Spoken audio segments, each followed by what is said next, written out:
Welcome everyone to episode 7. It's not Star Wars, Yeah. episode 7. I was just thinking that. Farron and Ben awaken. The Horse Awakens. The horse. Is it called The Force Awakens? Yeah. I refer to you as the horse. But when you say horse, you're referring to... Your stallion-like physique. Your giant donkey dick. Today it's going to be a whiskey podcast. A wodcast, you could say. WHODCAST. I'll do. I've got a box of miniature Jim Beam. We got 4 to try. We got just regular Jim Beam bourbon, which I think is known as white.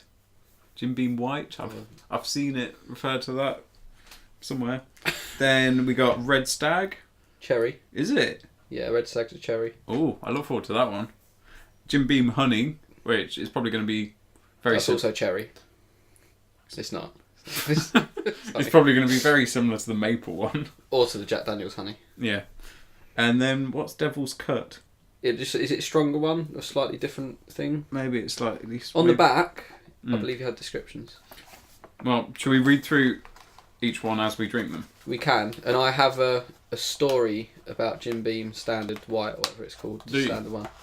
Yeah. I actually didn't try the standard one until last weekend for the first time. Because at Wetherspoons they've got...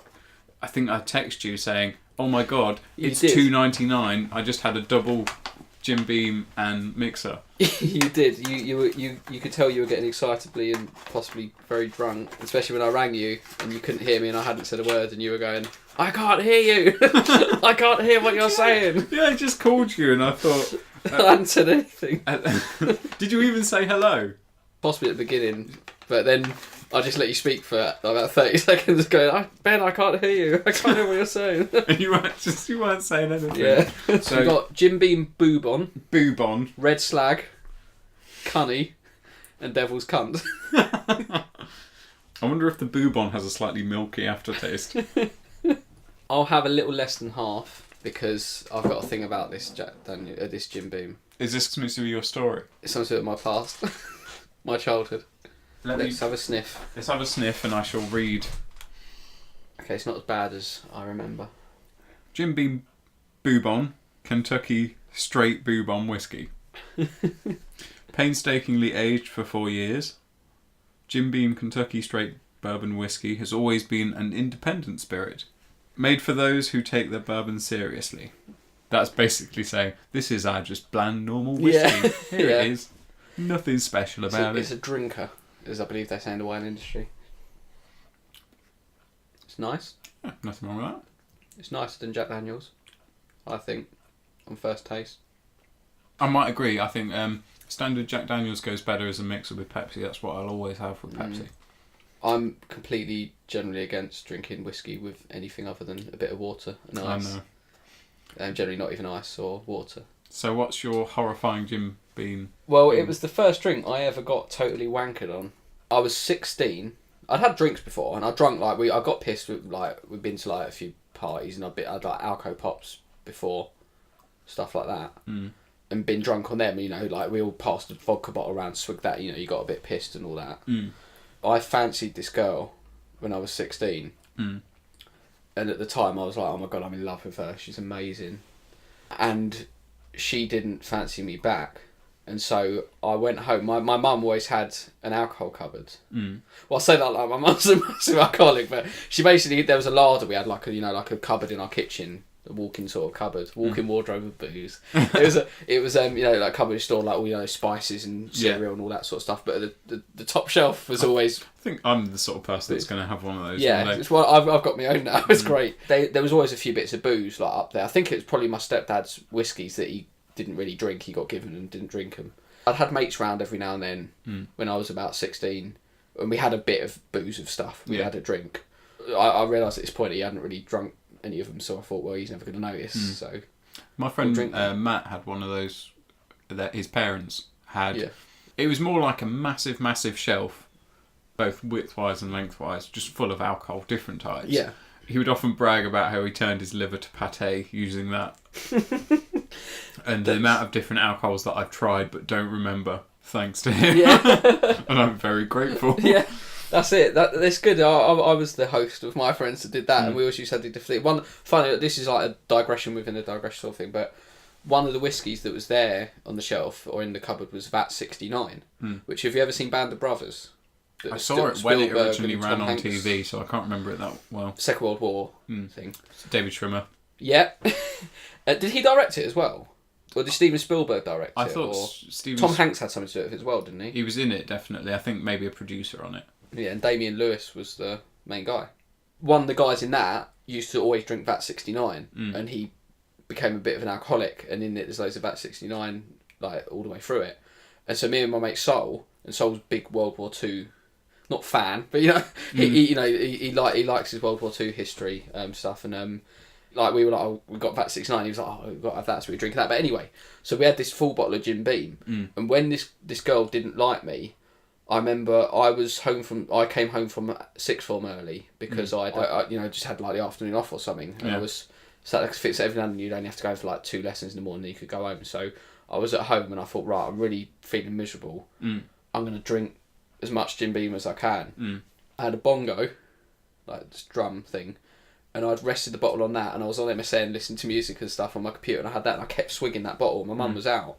I just got more pissed and more pissed. I probably drank less than half the bottle. Yeah. Like probably a quarter of the bottle or something. But at that point I was drunk. But I got so drunk, and I thought I'll lie down, and my bed was like a climb up bed, like the sofa underneath, so I had to climb up to my bed. And I remember lying down. Then as soon as I lied down, I was like, I'm getting back up. I'm gonna throw up. Yeah. And I just spent the whole afternoon throwing up, and it was just whiskey, so it was burning me. It was like bile.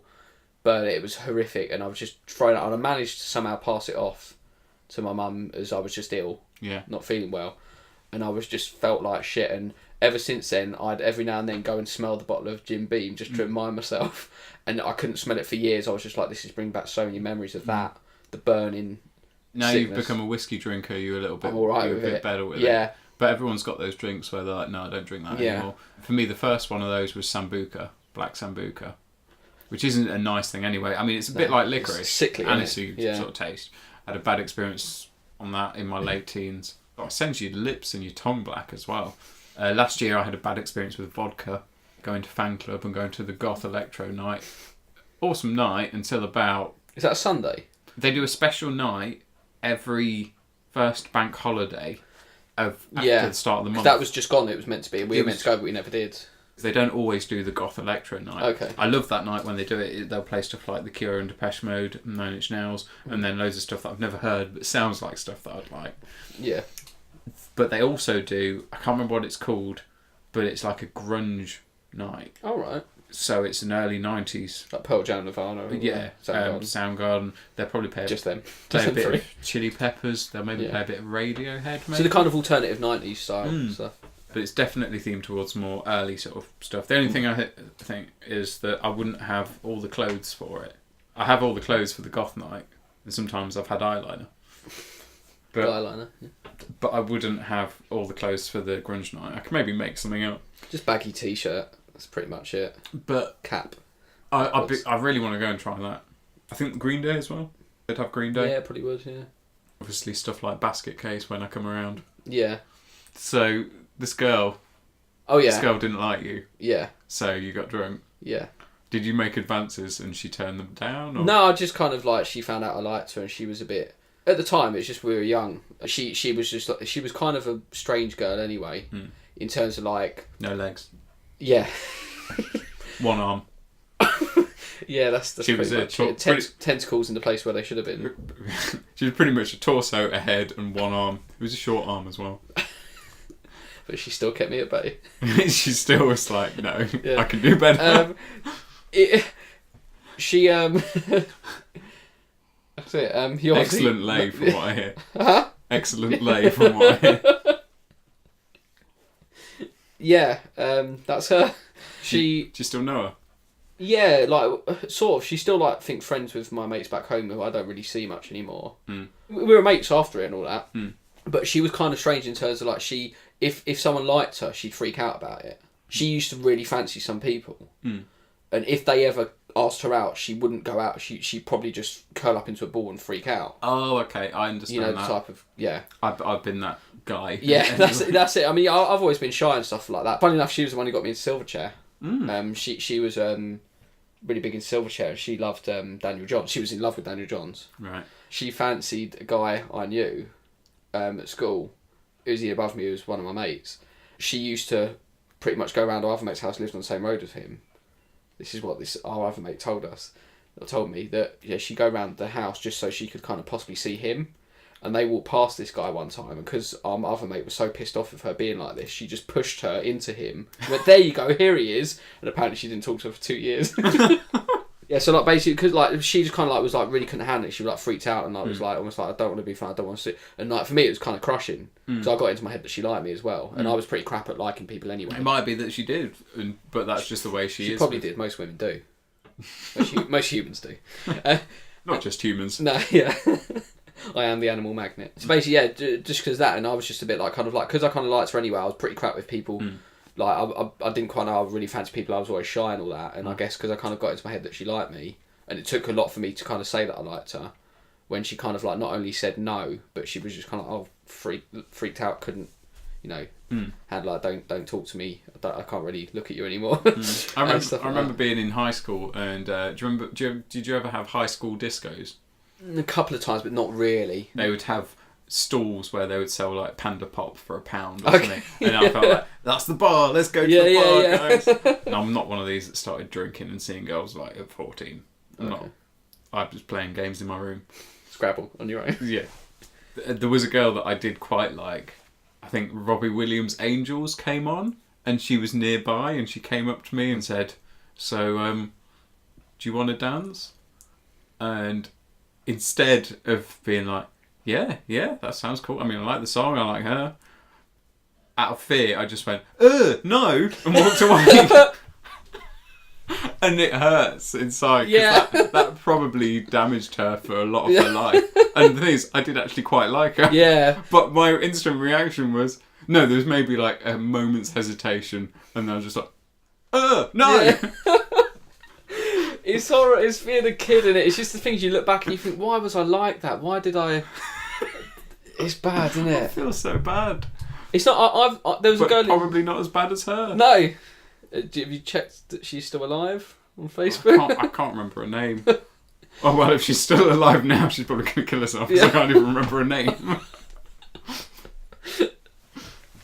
Bad. There was a girl in Spain. We used to go to Spain. Like my family for a few years, like we go every summer, and we used to stay at the same complex. I swear I turned the sound off on that. Well, you obviously fucking didn't.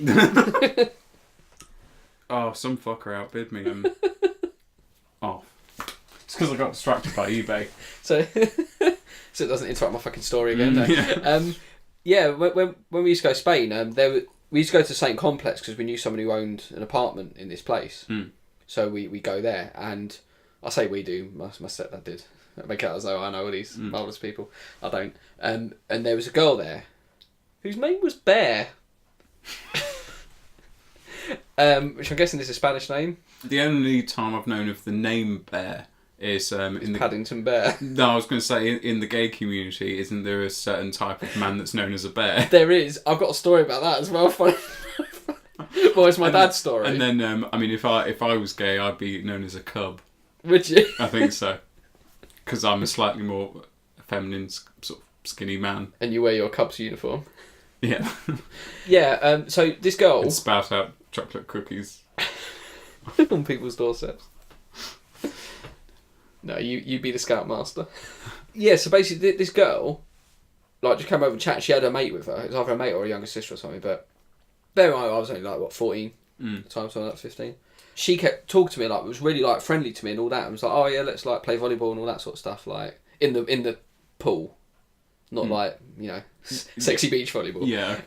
But yeah, and then anyway, my stepdad and my stepbrother were like, just like, because they, like, my stepbrother's a little bit older than me, and they were both like, Ben, it's a girl, like, you know, really winding me up, and I was getting so embarrassed and all that. Like, she kept like going, every time I played like volleyball, I got points, like, yeah, Ben, yeah, like, and it was really kind of embarrassing for me. Yeah. But she was, not to say a 14-year-old hot, because I'm now to it, but like at the time, you know, she was good looking. I thought she was quite pretty.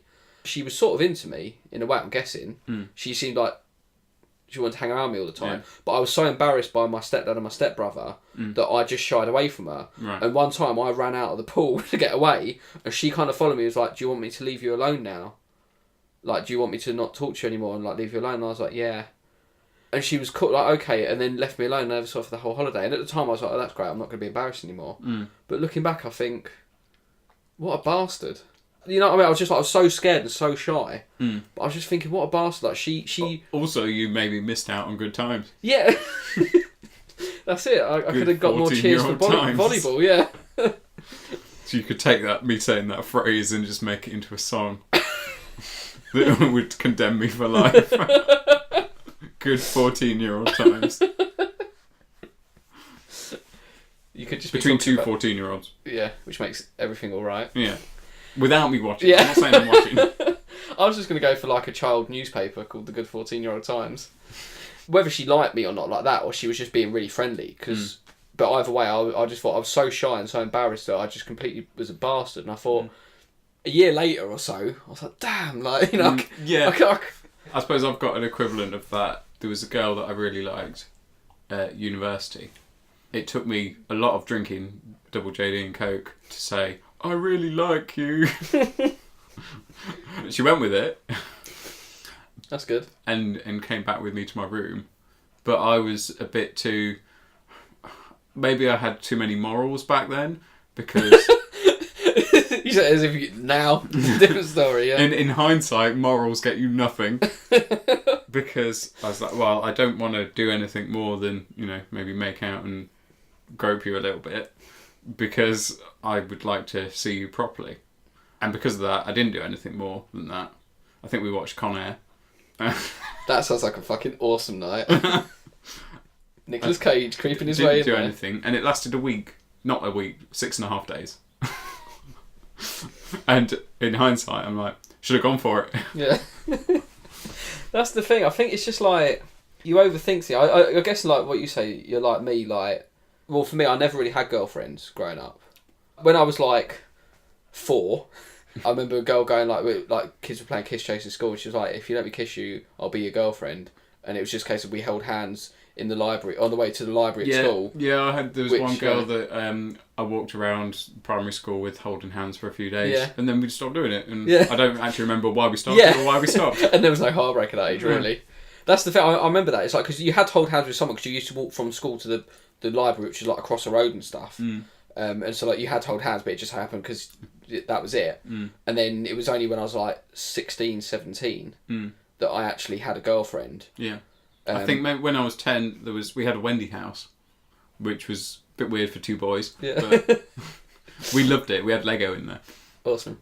It was a pretty cool Wendy house as well. It had, I think, 3 windows on the front and a side door as well. So it was a decent sized one.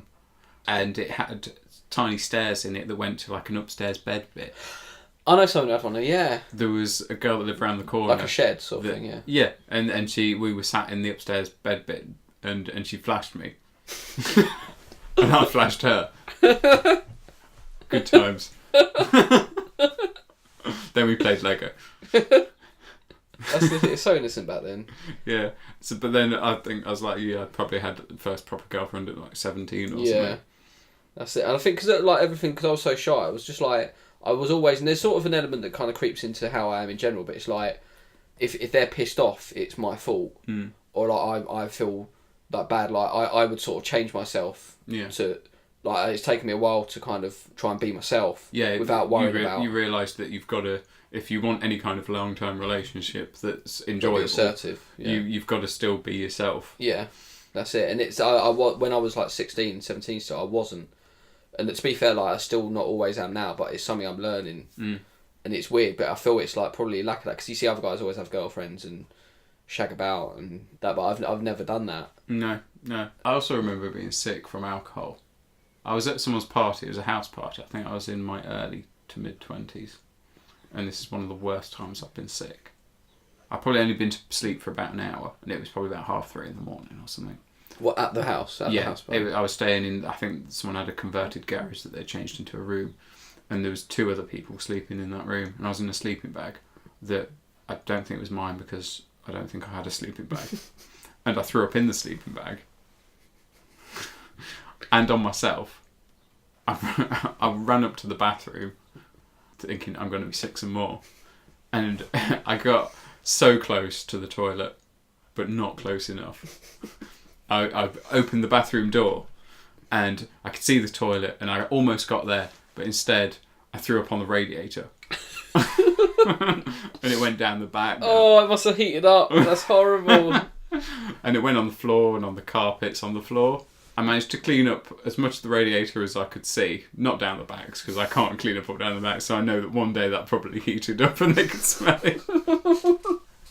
Oh, Used loads of tissue as much as I could to clean it up off the floor, put that into the toilet, flush it away. Then I had these rugs that I went downstairs, saw they had a washing machine, opened the washing machine, saw that there was already something in there. Don't know whether it was clean or dirty, but chucked these rugs in, left it. Didn't turn the washing machine on, I just left it. And then went back to sleep in this sicked up sleeping bag. Oh. Then I woke up about 4 hours later. My friend Adrian was there. He was possibly sleeping in the same room he's in the sofa in the other room. And I said, we need to go. And he's like, I'm in a bit of a rush because I got turned down by a girl last night. And well, he said that? Yeah, I think he tried to get it on with some girl at that party. Possibly even the girl who was holding the party. And he's like, she turned me down, so I was talking to her on the sofa and asked her if she wanted to take it upstairs, and she just went, no. So I don't feel too good about that, so yeah, let's go as soon as we can. I was like, yeah, we need to go as soon as we can before people find the sick. I didn't say that, I was just didn't want someone to find it. Yeah. So we left, and I think I drove us back to mine, or I drove him back to his, dropped him off, and then something like that. And then a few months later, I saw the person who held the party. It was the person who he had asked to go upstairs. And they said to me, was Adrian a bit sick? Maybe I shouldn't say his name. And she asked me about my friend, and she said, I thought she was going to ask me something about him asking her to go upstairs, but she didn't. She said, was he a bit sick that night? With me, obviously, in the knowledge that, no, it was me that was very sick that night and left a load of sick in your washing machine. And instead of coming clean about it or just saying nothing, I said, oh, maybe, I don't know, maybe a bit, why? And she's like, oh, nothing really. So whilst I didn't completely drop him in it, it definitely made out it wasn't you. Does he know this? Yeah, I told him about it a few years later. He wasn't too impressed. How are you getting on with Jim Beam? Yeah, it's alright, it's going down alright. I've been sick quite a few times with alcohol, less as I get older, but still every now and then. My most recent one was when I went on a road trip to Spain. I told you about this, didn't I? This was only a few months ago. My mum went out to Spain, my stepdad. Yeah. My mum went out on a plane with my aunt and my cousin, so they were coming just for a little holiday. Yeah. And then my mum was going to stay over there at the apartment. But my stepdad, because he had all the stuff in the car to take over there, he drove from Britain to south of Spain. So I went with him. How far's that? Several miles. Several miles. Yeah, like 1,000? Probably. It takes take a couple of from days. north to south Spain. From north to south Spain. It took about 10 hours, 11 hours. But we got the boat, so we went from just above London, Hertfordshire, to Portsmouth. So all the way down to the south. That's about 100 miles. You got to go around the M25, then down to Portsmouth. I would say that's 90, maybe something like that. And then you get a 24-hour cruise ship or boat over, big ferry, pretty much cruise ship, over to Bilbao. Yeah. And then you go all the way down. Yeah. So anyway, I decided I'll go with him because I hadn't seen him for a while. Thought it'd be good. That's a pretty intense catching up experience. Yeah, it's cool. It's amazing. But what happened was, he was staying at his son's house, my stepbrother, and his wife and kids were there. I hadn't seen him for ages, so I thought, it'll be good. So we had a few beers that night. I think this is we're going to set off early next morning. I thought I'll have a few beers. I had a whiskey. I had my hip flask with me, and I thought I'll take that for the journey. Fill it up with whiskey. But one of my stepdad's mates, who he hadn't seen for a while, one of his old childhood friends, schoolmates, whatever. He's bear in mind, my stepdad's 50 odd now. He was round, so it was a really good night. We were all playing cards. I'm crap at cards. I was doing rubbish, and I thought I'll crack open the whiskey. No one else wanted it, so I was just having all these beers, and then I had a couple of whiskeys, thinking, it'd be fine. And then I got more drunk crap at cards, and they were laughing at me because I'm rubbish at it. Go to bed, and wake up next morning like we must have gone to bed about midnight, 1 o'clock. Wake up at like 6, 7 o'clock, feeling like shit, like really like shit. I drunk quite a bit, but I didn't expect to feel as bad as I felt. But I felt fucking awful. I was like, this is awful, and I should have made myself throw up before I even went out of the house. I should have made myself vomit in the toilet, but I didn't. I thought, okay, well, I lie down in the car, try and sleep. We got on the M25. Bear in mind, this point, it was probably like 8 o'clock, so it was like where everyone's going to work. Yeah. It was on a weekday. It was rammed, and it was standstill. And I had that saliva thing, you know, when your jaw tightens and you know you're going to be sick. Yeah. And every time that's happened, I've thrown up. Yeah. But it didn't. I managed to hold it in. It's making me feel sick now thinking of it. But I managed to hold it in and it stayed down. I was like, oh, wow. And I felt a bit better. So I was like, oh, okay. So about 5-10 minutes later, I had that thing again. But within a second of feeling that, I was like, bleh! Yeah. And it went, my stepdad bought this car a couple of days beforehand. And I threw up all over it. These jeans, and I'm wearing now, they've been washed since. I threw up over them. They were my only pair of jeans. Bearing in mind, we still got to get the 24-hour ferry and go through Spain. Yeah. All I had was my really short, flowery shorts. Right. And a t-shirt. I threw up all over this hoodie. Funny enough, I threw up over it all. We were on the M25. He had leather seats, so it dripped underneath my jeans, and all it was in a puddle on the seat. So I was just dripping into this like. And I was there, and my stepdad just looked at me, he's like, what the fuck just happened? Like, literally, like, out of nowhere, you've just, like, projectile vomited all over this new car. We're thinking we've got to drive through hot Spain and all that. So anyway, we stopped at this services when we got off the M25 on the way to Portsmouth, and it was full of these, like, butch sort of manly soldiers. Yeah. And then I had to go into the M&S there, covered in sick, to take it all off, which took forever just to put these shorts on and a new T-shirt. And he cleaned up the car, bless him. And I had this bag that we had to transport with just like my sick clothes in it. And he goes to me, well, the cruise ship's got a clothes shop on it. So you can buy some like jeans and all that. I was like, okay, cool, brilliant. My stepdad's a bit bigger than me. Well, he's a bigger guy. His jeans probably wouldn't fit me. Although Mum says he's got a little waist. But anyway, so I thought, okay, so I went on so I was going through, I had these short shorts on. He ripped the shit out of me for the whole... Sorry, that's my phone. Sorry. Snake? Yeah. Snake! Yeah, it's my mum telling me that she's having a drink in our local pub. Anyway, so I got back into the car with these short shorts on, got on the cruise ship. My stepdad was ripping the shit out of me the whole way. Got on the cruise ship, thought, right, go to this clothes shop, wait for it to open. Yeah. It wasn't opened. It finally opened. I went in. They had everything apart from men's legwear. They had women's legwear, they had men's shirts, t-shirts, women's legwear, women's shirts, just no men's, not even trousers. I would have bought trousers. Yeah. I'll go to him like, I haven't got anything. Like, what the fuck am I going to do? I can't wear short shorts. So he goes, well, you're going to have to wear a pair of mine. And so I opened it, found these jeans that were pretty much exactly the same as mine. Yeah. And it turns out he'd accidentally packed his stepson, like his son, my stepbrother's jeans. Oh, okay. And they fit me perfect. So I was like, bloody hell, I never thought these would fit. Like, this is perfect fit. And it turns out, so luckily, they fit me. Then we've got all the way, this was a surprise, by the way. My mum knew he was going out. She never knew I was coming. I had to come the next afternoon. Yeah. I came back because I'd worked the day after. Yeah. So I was just going for a flying visit, but I thought, surprise us. We went on this road trip through Spain, which was amazing. Yeah. That's another story. But North Spain, Eagles, hills, mountains. I'd forgot that you'd said this was only a few months ago. Yeah. Because when I'm picturing you as like a 15-year-old. Oh no, this is like, sadly, 28. How old am I now? 28, 29? Something like that. 28, I think. 28, yeah. This was like just before Christmas. This is like October. Yeah, so we got all the way there. We had this bag. So we were thinking after a night in the ferry, 24 hours. Someone ringing. Oh, for God's sake. Sorry. Is it your mum? No, it's my girlfriend. You could answer it if you want. I'll answer it in a minute.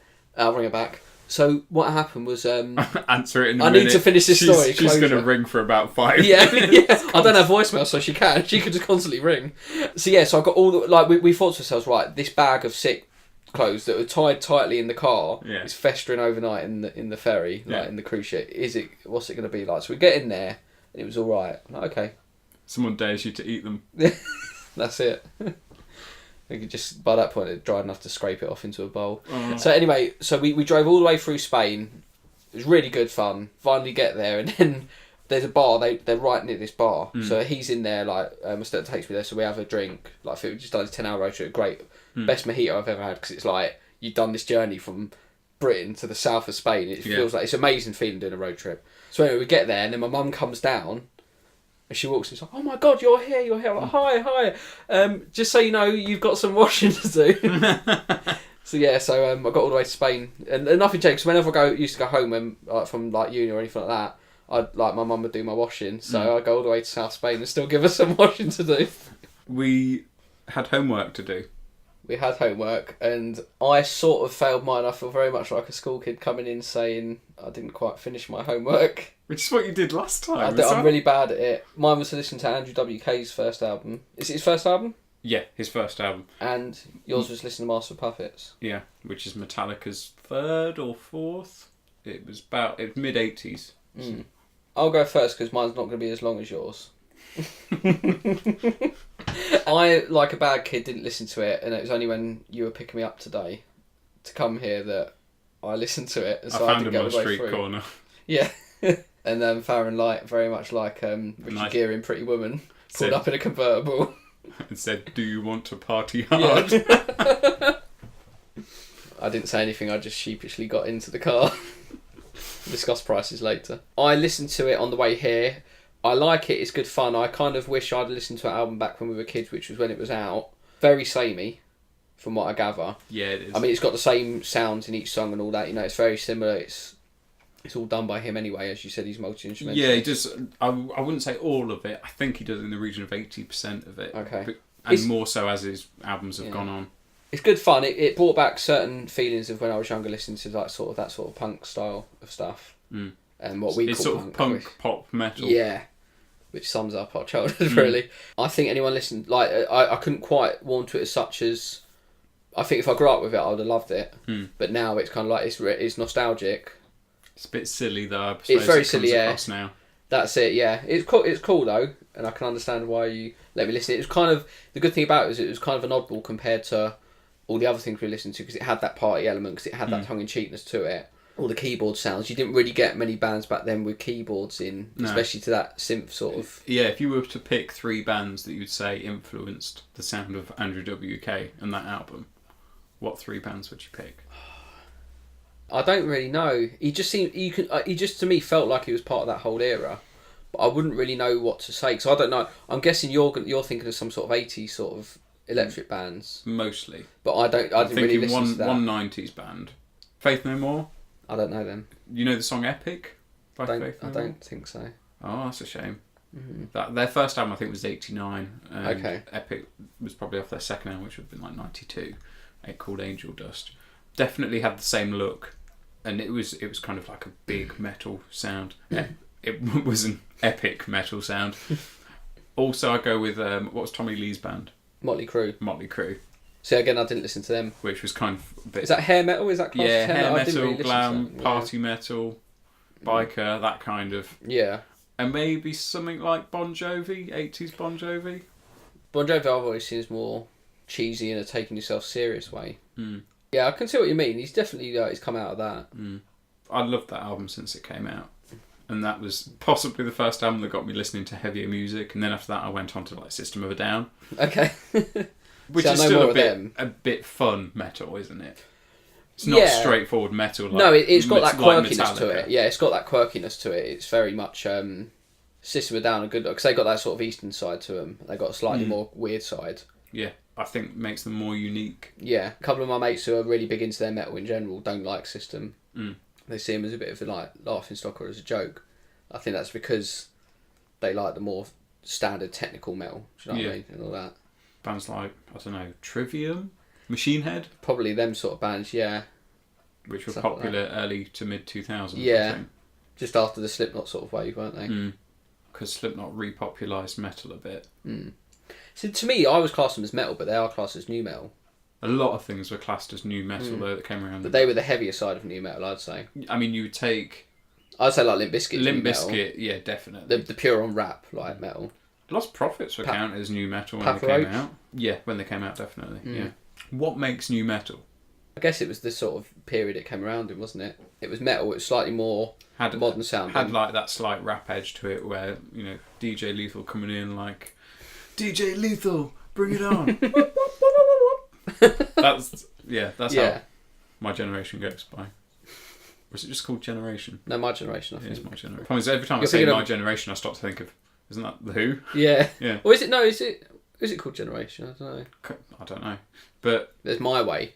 I always liked the song Hot Dog. That always made me laugh. But now that I'm a bit older and have listened to Nine Inch Nails, I like it a bit less. Because it's kind of a part parody of Nine Inch Nails. Is it? The song Closer, where the chorus is, I wanna fuck you like an animal. Who's that, Limp Bizkit? Or That's is that Nine Inch Nails? Both. Okay. That's Nine Inch Nails. Oh, they do actually cover of it, do they? Oh. And, well, they just kind of stole that lyric. Oh, okay. Limp Bizkit stole that lyric from Nine Inch Nails. What we should mention during New Metal is Linkin Park.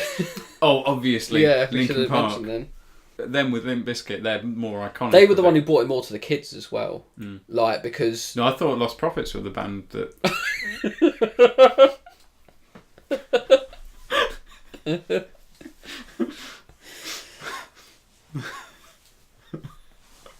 It took me a second to get what you were... And back to our discussion of religion and hell.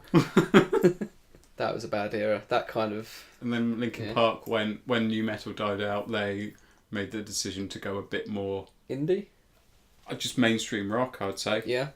I haven't heard any of their stuff past Hybrid Theory. I like that album. I still really like it. They had an album that was a bit more experimental. Obviously, the first two, Hybrid Theory and Meteora, they were practically the same album, even if you go track by track, and there's an equivalent song for every song on Hybrid Theory that there is for Meteora. If you take In the End, has a very similar structure to Somewhere I Belong. Okay. The third album was What I've Done was the lead single. What was Numb on? Numb was on Meteora. Okay. They had so many singles off those first two albums. They're most of the ones that people know. Yeah, the third album was the mainstream rock sound. The fourth album, I think called 1,000 Suns, was a little bit more experimental. They had some weird stuff, a couple of tracks where they were trying to sound a bit like Pendulum. Oh, right. They went into that kind of sound. Okay. Then the album after that, a bit more back to mainstream rock sound again. Okay. And then the latest album is the closest they've sounded to how they originally sounded. Chester Bennington said their latest album is almost like a prequel to Hybrid Theory because it has a 90s alternative rock sound that would lead into new metal. Okay. But yeah, I listen to Master of Puppets, which is, from, I think, as I was saying, like 86 or something like that, which is the year we were born. Yeah, it's one of their bigger albums. It definitely has an 80s sound to it. Not over the top, but definitely an 80s metal sound. There was one track I loved off it, which I can't remember the name. Something to do with sanitariums. It's called Sanitarium. Is it? It's called something Sanitarium. I can't remember what it's got. Like brackets, you know. Like Welcome Home, Sanitarium. Something like that. Yeah, I think that's right. Yeah. I really like that. I love the echo. It's slightly echoey, slightly metally guitar. Yeah. Slight 80s. Because it starts soft, doesn't it? Yeah. Yeah, it's a good change of pace, I think, for the album. Obviously, I love the bigger songs. Did you like Master of Puppets as a song? Yeah. Battery, definitely. The first track. I thought it's good intro to that's the album. one I'd heard before as well. I did like it. I didn't love it. Yeah, but you're not really into that sort of metal thing anyway, are you? No, I find it a bit boring at times. It's not. But obviously, this is coming from someone who listens to Andrew WK. It's cool out. I think it's a good starting track, Battery. Really good build up for a starting track. Moves into Master of Puppets pretty well and all that. There's Leper Messiah. I like that as well. Yeah. There's is For Whom the Bell Tolls on that? No, I think wasn't that off the Black Album? Might be. Is Orion on that? Yes. Orion. That's a musical instrumental. Oh yeah, there's an instrumental about 8 minutes long. As well, wasn't it? That's it. Cliff Burton possibly wrote that. He's the bass player who died. Yeah. In the weird accident thing. Oh yeah, there's something on their tour bus. Yeah, really conspiracy ridden. Yeah. Damaging because the last track's quite good speed, sort of like. But I kept 3 tracks off it on my greatest hits because I'm going to probably take a bit of time to make my greatest hits for Metallica. Well, yeah, and I added more to you. So you added more too, so I'll. Cool. So, your overall impression as a metal album from that sort of era? I didn't love it, but I liked it. I'll listen to it again definitely one day. There's one thing about it that kind of because it's got quite a serious feel to it. Every Metallica album does though. That's my problem with it. But it's too serious. The thing is, My mate played me a live DVD. It's quite exciting though at times. It's cool. I really like that album. I think it's really good. There's a lot of it's very technical, but it's very good. I really like it. But it's kind of them at their peak pretty much as well. There was a DVD that I guess it was a VHS at one stage or whatever of them live around that time. Yeah. And at the time, my impression of Metallica was that whole serious thing, and you hear all those songs. And on the video, it's got the crowd in the arena waiting for them, and they come on the TV screen on the arena backstage saying we'll be out in a minute. Yeah. And they're all wearing spandex, like blue lycra spandex, and all that, long hair, baggy t-shirts. Not quite, because you imagine them wearing all black in that album. Do you know what I mean? Like being really like serious. Yeah. But they're all smiling, all waving, grinning, and it was so that Bon Jovi cheese. Yeah. It's weird. You hear the songs and you think they're going to come out all serious, and then you see them and they're all smiling and cheerful on the video, and it just kind of made me laugh. It made me think no matter what you do, you're a 1980s band. Like the 1980s was so cheesy in terms of like and funny in that. So like kind of like any sort of film from the 80s, Corey Feldman style. It's always that slight cheese and kind of like happy edge to it, and it's that. And it just kind of made me laugh because I always thought of them as being dead serious. And then you see that and you kind of like think, oh, okay, back to a bit more brightness in the life of them. Even though that, I guess James Hetfield was raging alcoholic at that point. And what was the thing? Something happened with to do with the firework display went off wrong or something? Or he got burnt. I think he burnt his hand really bad, and he couldn't play guitar. Didn't it burn his face as well? Is that the scarring on his face, or is he just like acne? That could be acne, but it could be that. Yeah. But I'm pretty sure he couldn't play guitar for a while. He burnt his hands or something. I think, and so he could sing, but he couldn't play guitar. And considering he's a brilliant rhythm guitarist, like the rhythm mechanical wrist of him is ridiculous. Probably made him more angry. He was a bit more. Hey, hey, here I go now. He loves that, doesn't he? Yeah. Oh yeah. He's the all-American redneck sort of looking badass. When I think of metal, I think Metallica. It probably helps that the name metal is in their name. Yeah. Do you know the band Phoenix TX? I've heard of them, yeah. They had a very popular song around about the sort of time of Jimmy Eat World, the middle kind of thing. Okay. They're actually a support band for Jimmy Eat World. It's about Phoenix, isn't it? Yeah. Yeah. I think their most popular song was called Threesome, and they also had a song called Phoebe Cates, which is about the girl who was in Gremlins and what's that 80s teenage movie where Phoebe Cates comes out of the water, out of the swimming pool in slow motion. But yeah, they were their two most popular songs. But they also had a song on that album, their first big album that came out, which is I think their second album, called Pasture of Muppets. It's weird, like I said, the Metallica name is such a cheesy name thinking about it, really. Like you wouldn't have a band. It is cheesy, called like, the Rockers or, Yeah. stuff like that. There probably is a band called that. But it's, they're kind of, and I think when The Dolly Rockers. The Dolly Rockers, is that a band? That's a band. Okay, there you go. A band called Rapster. They're rappers. Yeah. The Rappists. When I was younger, I used to be scared of metal music. In a way, because it was so, like, to me it was really scary, and then I thought the name Metallica, and it was weird. Sometimes when I first started getting into a band, like with them, I almost had a thing where I felt, is it right I'm listening to this, in terms of like, why am I feeling this aversion? I can't quite account for it. I think it's because as a kid I used to think, metal music's really scary. So I think, how can I like this if I'm scared of it? It's really weird. It's like little things like that. What would you count Rage Against the Machine as? Not new metal. Rap rock. Yeah.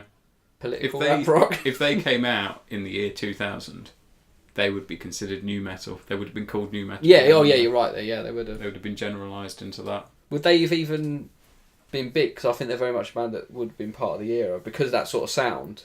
Yeah, it was a bit 90s, wasn't it? Yeah. Like, there's a lot of bands like that. Would they be what they are? Would they have stood the test of time, as they say? Or would they, if they came out now? Like, obviously, the Beatles came around now. People just treat them as a... Well, I guess you couldn't have it because they defined a lot of the sound, but it's like... You see them as a sort of throwback band. Yeah. And they'd be thought of as quite basic. Yeah, which a lot of indie now, I feel, is just a throwback to a lot of stuff, like, from back in, like, the surf sort of stuff and all that. They're kind of... There is every now and then a band that comes along, but you don't really get a scene anymore that's not... an obvious throwback to an older scene, I find. Well, that goes into the whole thing of the 20-year cycle. Have I told you about the 20-year cycle before? It rings a bell. I'd love to write a book on it. It's basically saying that whatever we're listening to now that's new out is a throwback to 20 years ago. And part of the reason behind it is that people who in management who are putting forward whatever bands into the spotlight, who are making the decisions, are probably in their 40s. So they were big fans of the music from 20 years ago. They'll pick stuff that they liked when they were about 20-ish. Okay. Or a bit younger, maybe. And they've got their chance to make that popular again, or that's just what they like. Okay. So if you, for example, say we're hearing a lot of 90s music. I was going to say, have you heard of Luna George? No. They're like they got a real garage feel about them. Really? And they're good. They're really good. It's like a girl called Luna, a guy called George, and like she sings and he does all the music, I think. But they're very much, they've got a garage feel to them, and the keyboard sounds they use and all I think there's lots of that, some of that 90s Ibiza sound in a lot of mainstream music at the moment. Do you remember the song by The All Seeing Eye? It was really minimalistic, and it's called And the Beat Goes On. You know what I mean by that, a late 90s sound. Yeah, I know, yeah. It's like Bastille doing that cover of that Rhythm of the Night. Oh yeah, and Florence and the Machine doing that You Got the Love sort of stuff. That sort of stuff. But then if you go 20 years back from the 90s, disco. You trace like an Ibiza sort of sound to disco. Yeah, and then nowadays you got the things like that Mark Ronson, Bruno Mars song, like Uptown Funk. That's 70s, ain't it? 70s, 80s, yeah, late 70s. I'd say 70s, yeah. It definitely goes in 20-year cycles. Yeah. So in the mid-2000s, there was a lot of stuff thrown back to the 80s. Like, do you remember bands like Shiny Toy Guns got a bit popular? Which had a bit of an 80s sound. I don't know who they are. Might know the song, but... But in a lot of popular music, there was definitely 80s sounds, a lot of 80s covers coming out as well. Like Smooth Criminal? Yeah, a lot of bands started having keyboard stuff in their music because it had a bit of an 80s sound to it.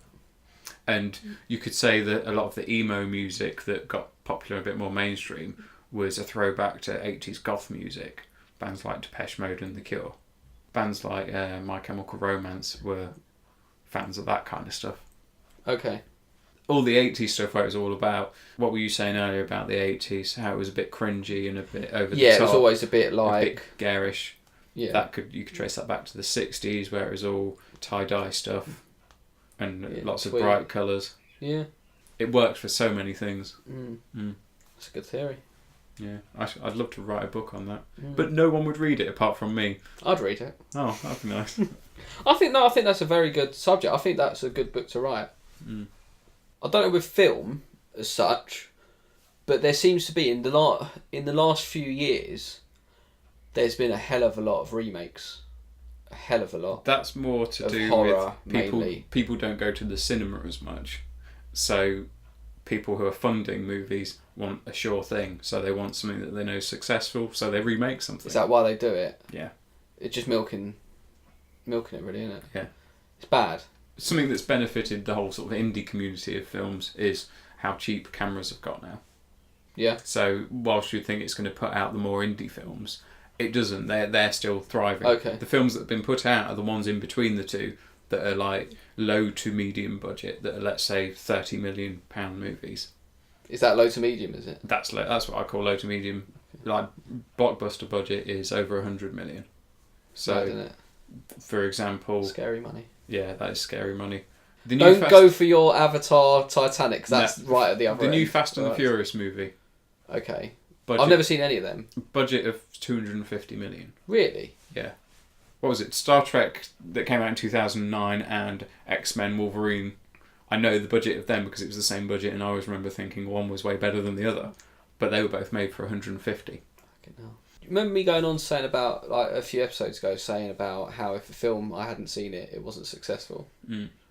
It's the same. You said Fast and Furious. Well, I haven't seen any of them, so how are they? They're actually like crazy successful. They got quite a chav following, haven't they? I think because it's all about... but I like them, and I'm. Well, you're a massive chav. I haven't seen it, but I know that obviously because it's cars and it's kind of modern car and all that sort of stuff. I guess it appeals to a lot of like people. But another thing a lot of the reviews have said is because it's got such a multicultural cast.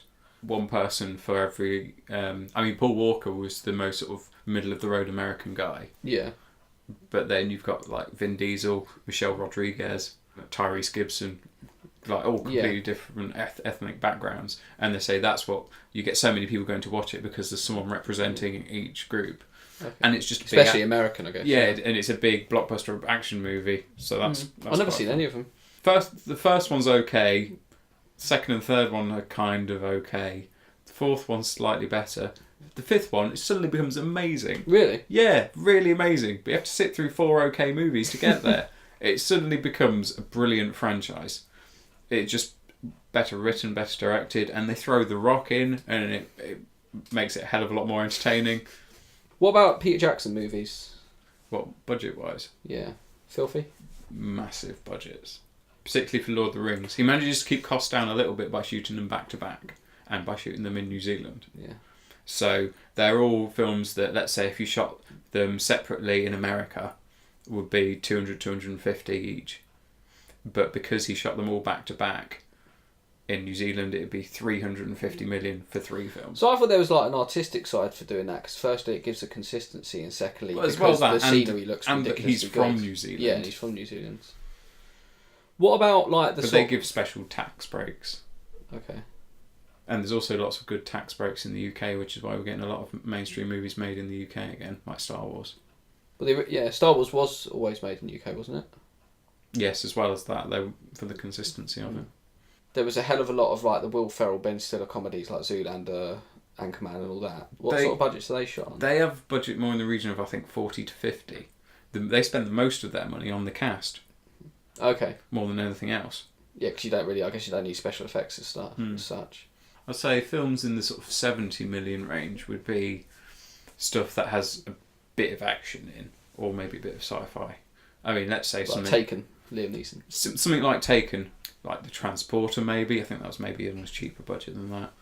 Buddy cop movies maybe. Almost every Kevin Smith movie's been made on like a 5 to 10 million budget. What was Clark's? That was ridiculously cheap, wasn't it? He just used people he knew. 27,000 and something. And he said it was like people who come into the store, he got them to have parts in it and stuff. He says they spent more on the audio mix for the edit than they did on the entire production shooting budget. It's crazy how much money goes into these things.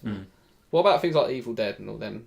First one was about 300,000, and the second one was about 2 million, 3 million. You know Bruce Campbell? Is that his name? Yeah. Because he's classed as like the B-movie hero. He's known as the greatest B-movie actor of all time. How much does it cost to get him in a movie? It can't be that much, really. I'd say a lot. He's just have to he's so well known. Probably a little bit more now, more than your average B-movie actor. Have you seen I'm Bruce Campbell? My Name is Bruce. My Name is Bruce. Is that what it's called? Yeah. Yeah, it's not. I was quite disappointed. Oh really? I thought it was pretty funny. Bubba Hotep. I liked that more. Yeah, that's from the director of Phantasm. I've heard of that. I haven't seen that. That's where you've got a ball with spikes on it chasing you, and a really tall guy with white hair. Okay. As to sum it up in about 10 seconds. Okay. 10 seconds summing up a movie. Ask me for one. Yeah. History of violence. Naked dude in the shower falls down. 5 seconds. Toy Story 1. Toys come to life. That's all it took. That's all it is. The Matrix. Dude in a long black jacket. Sci-fi Jesus. Yeah, that sums it up.